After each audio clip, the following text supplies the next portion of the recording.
रात्रीतून शिरला ना बाबा गाडीत साप, काहीच कळा ना कोणाला. सगळं गाडीचं सामान बाहेर काढलं होतं आणि तेवढ्यात गोल्या माझ्याकडे आला. गोल्याला काय झालंय काय माहिती भाऊ, उलटीचा प्रयत्न करतोय, त्याला उलटी सुद्धा व्हाय ना. तुम्हाला जर माहिती असली यातली तर मला कमेंट मध्ये नक्की सांगा गाड्या. आता मम्मीने एक कमालच केली होती भाऊ, सकाळ सकाळी ती कॉफी दे ना खारी बुडून खात होती. आता सगळे बाहेर आले होते, बाबा गाडीत काहीतरी बघत होते. बाबाला म्हणलं काय झालं, बाबा म्हणतात गाडीत साप शिरलाय. मी 5 किलोमीटर लांब पळवलो, परत आलो तर मला तिथं फरकंडी दिसली. मी सगळ्याला दाखवली, सगळे माझ्याकडे बघायला लागली. ती फरकंडी नाही, ते पायाचं काहीतरी निशाण आहे. म्हणलं थांबा तुम्हाला नाही माहिती, बाबाला दाखवतो. बाप म्हणतात भाऊ ते साप गेलेला आहे पळून त्याच्या घरी.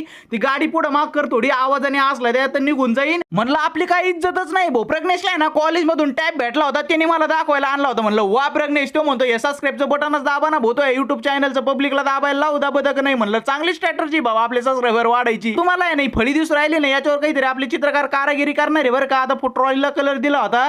आता हे कलाकार तुम्हाला दिसू राहिलेत ना, आता हे तुम्हाला जे कलाकार दिसू राहिले ना, ज्यांनी ताजमहल बांधलं का तेच कलाकार आहे. ते आपल्या ट्रॉलीवर काहीतरी कलाकारी करून राहिलेत. आता बघू कशी होती.